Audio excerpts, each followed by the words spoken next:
Alors, le répit s'adresse aux aidants de personnes atteintes de maladies neurodégénératives. À la base, c'était plutôt le plan Alzheimer 2009-2012 qui a été élargi au plan maladies neurodégénératives 2014-2019.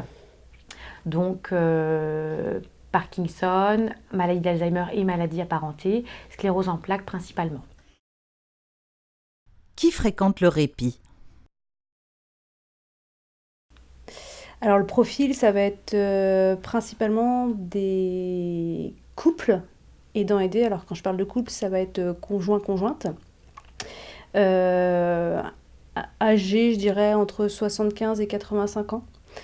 Mais on voit une proportion d'enfants aidants arrivés de plus en plus importante. Proposez-vous des temps d'accueil des personnes en perte d'autonomie? Alors effectivement, on propose justement ces temps d'accueil pour offrir du temps libéré à l'aidant, sur des demi-journées, sur des journées entières, sur des temps de week-end également, parce que vraiment c'était la demande des aidants de pouvoir avoir un accompagnement à l'extérieur de leurs proches aidés pour qu'ils puissent profiter eux aussi de leur domicile, parce qu'ils ont beaucoup d'intervenants à domicile et ils n'ont pas le temps de souffler aussi par rapport à ça. Tout le monde peut-il accéder au répit?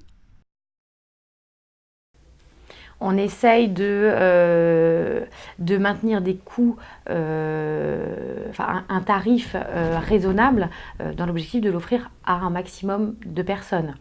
Maintenant, je dirais que la limite, certaines limites peuvent être, on a peur de se faire accompagner, on ne sait pas comment se faire accompagner et on ne sait pas par où démarrer. On ne sait pas quel est notre besoin parce que on est, en tant qu'aidant, on est débordé. Votre objectif?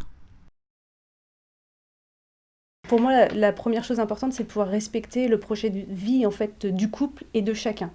Ça va être nous, ça va être vraiment notre premier objectif. C'est-à-dire que si la personne, même si nous, on considère qu'une entrée en établissement pourrait être quand même plus bénéfique, si la personne, son souhait et le projet de vie du couple, ça va être un maintien à domicile jusqu'au bout, on l'accompagnera en ce sens-là.